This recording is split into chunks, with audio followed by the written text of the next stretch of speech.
నమస్తే welcome to my channel. Big boss season 9లో ఇప్పుడు చాలా పెద్ద గొడవలే జరుగుతున్నాయి. ఎందుకంటే ఇక్కడ డబ్బులు దొంగతనం చేసేసారు తనూజ అలాగే సుమన్ శెట్టి గారు. దీనికి ప్లానింగ్ అంతా చేసింది దివ్య. ఇక రెడ్ టీం వాళ్ళు వచ్చేసి బ్లూ టీం వాళ్ళ డబ్బుల్ని తీసేస్తే ఇక వాళ్ళైతే మేము ఆడము అని చెప్పి కూర్చున్నారు. సో ఇక్కడ సంజన గారిని ఏం చేశారంటే పాపం అప్పటి వరకు ఆమె డబ్బుల్ని బాగా దాచిపెట్టుకునింది. ఆమెని టాస్క్ ఎప్పుడైతే ఓడిపోయారో ఇక అందరూ కలిసి సంజన గారిని స్విమ్మింగ్ పూల్లో వేద్దామని చెప్పి ఆలోచించి ఆమెని స్విమ్మింగ్ పూల్లో వేద్దామనేసరికి డబ్బుల్ని అక్కడ పెట్టేసింది. పాపం నిఖిల్ అక్కడే ఉన్నాడు చూసుకో అని చెప్పి. ఇక నిఖిల్ ఏం చేశాడు, కొద్దిగా అతన్ని డైవర్ట్ చేసేసింది దివ్య. అప్పుడు తనూజ అలాగే సుమన్ శెట్టి గారు వీళ్ళిద్దరూ ఆ బ్యాగ్ని తీసేసుకొని వెళ్ళి డబ్బుల్ని పెట్టేసుకున్నారు వాళ్ళ దగ్గర.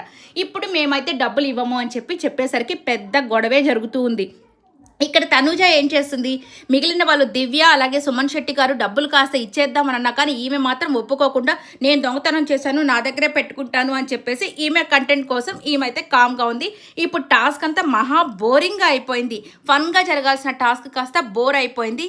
ఉదయం చాలా బాగా అనిపించింది. బట్ మీకేమనిపించిందో కమెంట్స్ రూపంలో తెలియజేయండి. Thank you so much for